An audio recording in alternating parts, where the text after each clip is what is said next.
अस्सलाम वालेकुम। Last video में हमने पढ़ा था सब्जेक्ट्स एंड प्रेडिकेट्स।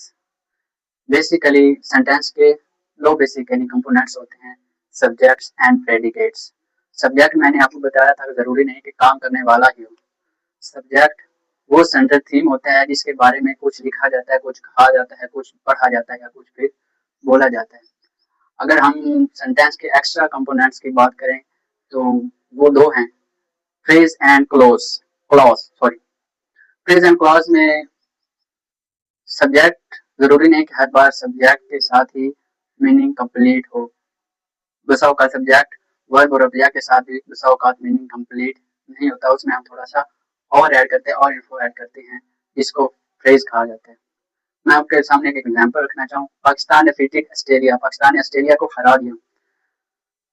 अब आपसे जरूर सवाल किया जाएगा कि ठीक है, पाकिस्तान ने ऑस्ट्रेलिया को हरा दिया, कहाँ हराया, कितने रन से हराया, कितनी विकेट से हराया।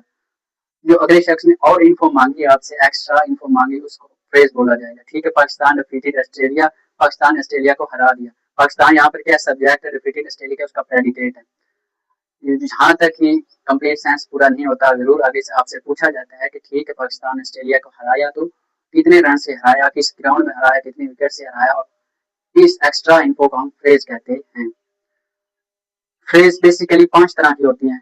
नाउन फ्रेज में जहाँ हम सब्जेक्ट और ऑब्जेक्ट में को पढ़ते हैं, और इसी तरह प्रोपोजिशनल फ्रेज जिसमें सब्जेक्ट और ऑब्जेक्ट के दरमियान या सब्जेक्ट और ऑब्जेक्ट की हालत को बयान करने के लिए जो पार्ट ऑफ स्पीच इस्तेमाल होती है उसे प्रीपोजिशन कहा जाता है। इसी तरह आगे verb phrase, adverb phrase, adjective phrase. आज नेक्स्ट टाइम ये बहुत इंपॉर्टेंट टॉपिक है, बेसिक के तौर पर यहाँ आपको समझाना चाहूँ क्योंकि ये सेंटेंस का पार्ट है, तो इंडिविजुअली मैं इसको डिटेल के साथ आपके सामने एक वीडियो में पेश करूंगा। नाउन फ्रेज क्या होती हैं, प्रीपोजिशनल फ्रेज क्या होती हैं, एडजेक्टिव फ्रेज क्या होती हैं, एडवर्ब फ्रेज क्या होती है, वर्ब फ्रेज क्या होती है, लेकिन बेसिक कंपोनेंट्स के तौर पर अब आज हम इसे थोड़ा सा टच करते हैं। मैंने आपके सामने फर्स्ट एग्जांपल बोर्ड पर लिखी है, और उससे पहले मैं आपको बताना, फ्रेज वो होती है जिसके पास ना अपना खुद का सब्जेक्ट होता है ना प्रेडिकेट्स होता है, जो अपना कंप्लीट मीनिंग सेंस नहीं रखता। आपको मालूम है कि सेंटेंस को बनाने के लिए सब्जेक्ट, वर्ब एंड ऑब्जेक्ट की जरूरत पड़ती है, और फ्रेज वो है जिसके पास ना सब्जेक्ट होता है ना ऑब्जेक्ट होता है। हम खुद इसे सब्जेक्ट और ऑब्जेक्ट देकर इसका मीनिंग कंप्लीट करते हैं। फर्स्ट एग्जांपल आपके सामने मैंने लिखी है, आफ्टर ब्रेकफास्ट, नाश्ते के बाद। ठीक है, नाश्ते के बाद क्या हुआ, क्या नाश्ते के बाद कुछ हुआ, क्या हुआ। अब जाहिर बात है, जो इंसान आगे से वो सवाल करेगा कि ठीक है, नाश्ते का आफ्टर ब्रेकफास्ट, ब्रेकफास्ट के बाद क्या हुआ। जब आपने उसने इन्फो ऐड उसको बताना चाहा कि Ali Ali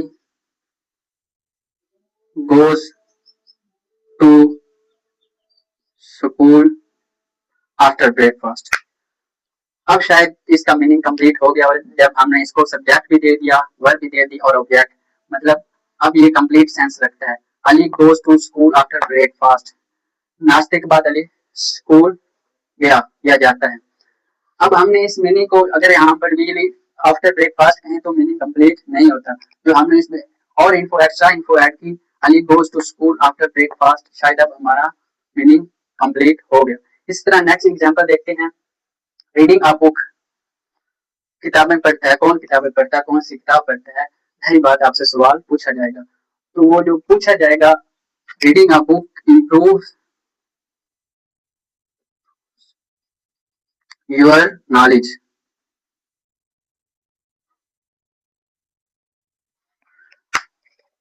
reading a book, वो किताबें पढ़ता है। ठीक है, पढ़ता है।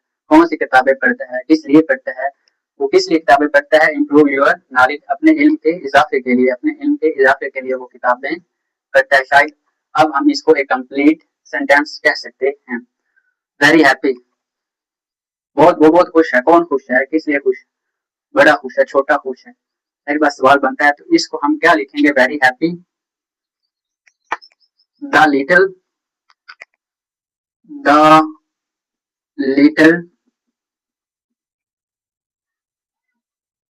Girls look the little girl looks very happy, वो छोटी लड़की आज बहुत खुश नजर आ रही। शायद अब हम इसे कंप्लीट सेंटेंस कह सकते हैं। नेक्स्ट एग्जांपल है, टू हेल्प पोर पीपल, गरीबों की मदद करना, ठीक है, अच्छी बात है गरीबों की मदद करनी। किसने गरीबों की मदद की और क्यों की और किस लिए करता है, जाहिर बात है आगे सवाल आपसे जरूर पूछा जाता है। तो इसको हम क्या कहेंगे, my father hard work for my father hard works to the to poor people. अब शायद इसके साथ मीनिंग कंप्लीट हो गया। मेरा बाप मेहनत करता है, किस लिए मेहनत करता है, गरीबों की, ताकि वो गरीबों की मदद कर सके। नेक्स्ट एग्जांपल है इन द क्लास, ये भी अनकंप्लीट सेंस रखता है। In the class the they students are studying they students are studying in the classroom में। अब क्या क्लासरूम में हुआ, क्लासरूम में क्या हो रहा है, they students are studying in the class, जो बच्चे हैं वो क्लासरूम में पढ़ रहे हैं। शायद अब इस सेंटेंस का मीनिंग कंप्लीट होगा। नेक्स्ट एग्जांपल हम देखते हैं एट होम, घर पर। भाई क्या घर पर, क्या करना है घर पर, क्या नहीं करना घर पर, तो जो आप इसे बताएंगे क्या नहीं करना घर पर, डू नॉट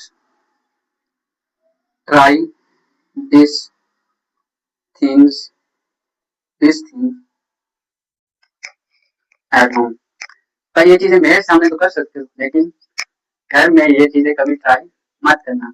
अब एट होम घर पर, इसके पास कोई मीनिंग नहीं था, इसको मैंने एक कंप्लीट सेंस दिया, do not try this things, आपने ये चीजें नहीं करनी, कहाँ नहीं करनी, घर पर। इन द गार्डन, बाग में। भाई बाग में क्या हुआ, क्या नहीं हुआ, बाग में मैंने उसे बाग में देखा। I saw him in the garden, बाग में, मैंने उसे बाग में देखा।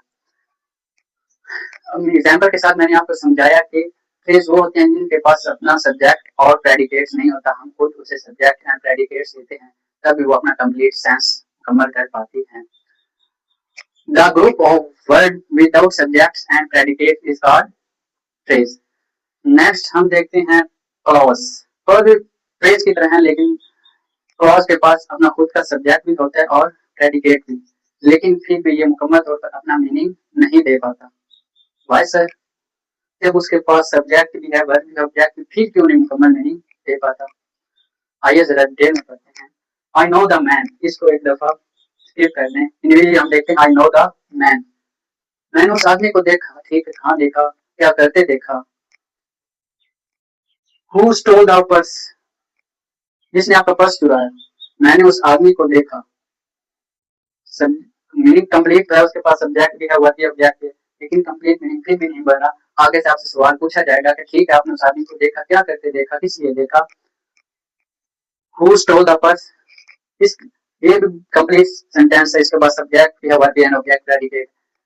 हाँ, अगर हम इन दोनों को जोड़ दें, इस और इसको जोड़ दें, तो तब आपके पास एक कंप्लीट सेंटेंस बन सकता है।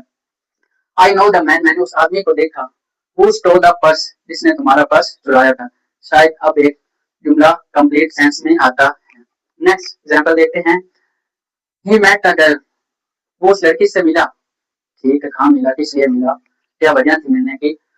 इंडिविजुअली हम देखते हैं इसके पास वर्ब भी है, सॉरी सब्जेक्ट भी है, वर्ब भी है, ऑब्जेक्ट भी है, सब्जेक्ट एंड प्रेडिकेट दोनों हैं। इसके पास भी सब्जेक्ट एंड प्रेडिकेट दोनों हैं, लेकिन अगर हम इन्हें इंडिविजुअली पढ़ें तो कंप्लीट अपना सेंटेंस नहीं देती। ही मेट द गर्ल, वो लड़की से मिला, ठीक है। हु वेन द कंपटीशन, जिसने मुकाबला जीता। अगर हम इसको कंबाइन कर दें, जोड़ दें, तो शायद तभी अपना कंप्लीट मीनिंग दे पाती है। He met the girl who won the competition, वो उस लड़की से मिला जिसने मुकाबला या कंपटीशन जीता। नेक्स्ट एग्जांपल देखते हैं। Who visited the village, हम उस गांव गए, किस गांव गए भाई, क्यों गए, किस वजह से गए। इसको हम इंडिविजुअली देखें, इसके पास सब्जेक्ट है, वर्ब है, ऑब्जेक्ट है, सब्जेक्ट एंड प्रेडिकेट दोनों है। इस जुमले के पास भी सब्जेक्ट एंड प्रेडिकेट दोनों है, फिर भी इनकम्प्लीट है।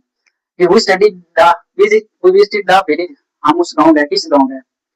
Where my grandfather was born, जहाँ मेरे दादा अबू पैदा हुए, हम उस गांव गए जहाँ मेरे दादा अबू पैदा हुए। अगर हम इन दोनों सेंटेंस को कंबाइन करें तो तब भी वो एक कंप्लीट मीनिंग दे पाता है।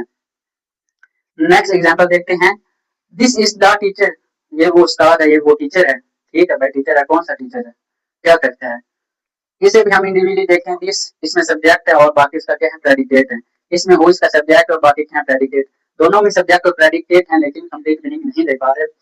दिस इज द टीचर, ये वो उस्ताद है, who always help for student, जो गरीब तालिब इल्मों की मदद करता है। ठीक है, अगर हम इनको दोनों को कंबाइन करते हैं तो तब ये दोनों अपना कंप्लीट मीनिंग दे पाते हैं।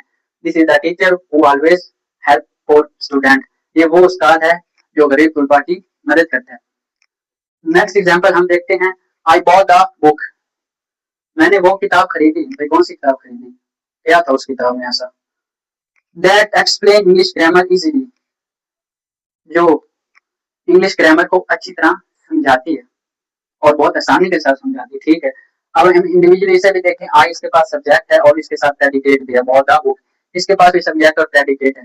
लेकिन जब हम इसे कंबाइन करेंगे तो तब ये अपना कंप्लीट मीनिंग दे पाएगा। I bought the book that explain English grammar easily, मैंने वो किताब खरीदी जिसमें इंग्लिश ग्रामर को आसानी के साथ समझाया जाता है। इस वीडियो में हमने डिटेल में पढ़ा फ्रेज क्या होती हैं एंड क्लॉज क्या होती हैं। फ्रेज वो होती है जिसके पास अपना ना सब्जेक्ट होता है ना ही प्रेडिकेट होता है। हम उसको अपनी तरफ से सब्जेक्ट एंड प्रेडिकेट देते हैं उसका कंप्लीट मीनिंग बनाने के लिए। इसके मुकाबले में क्लोज वो होता है जिसके पास अपना सब्जेक्ट भी होता है एंड प्रेडिकेट भी, लेकिन फिर भी वो कंप्लीट सेंस नहीं रखता। उसके साथ हम कुछ और फ्रेज का, उससे रिलेटेड फ्रेज का जब कंबाइन करते ऐड करते हैं तो तब भी वो अपना कंप्लीट सेंस दे पाता है। पास सब्जेक्ट एंड प्रेडिकेट तो होता है लेकिन वो कंप्लीट सेंस फिर भी नहीं दे पाते।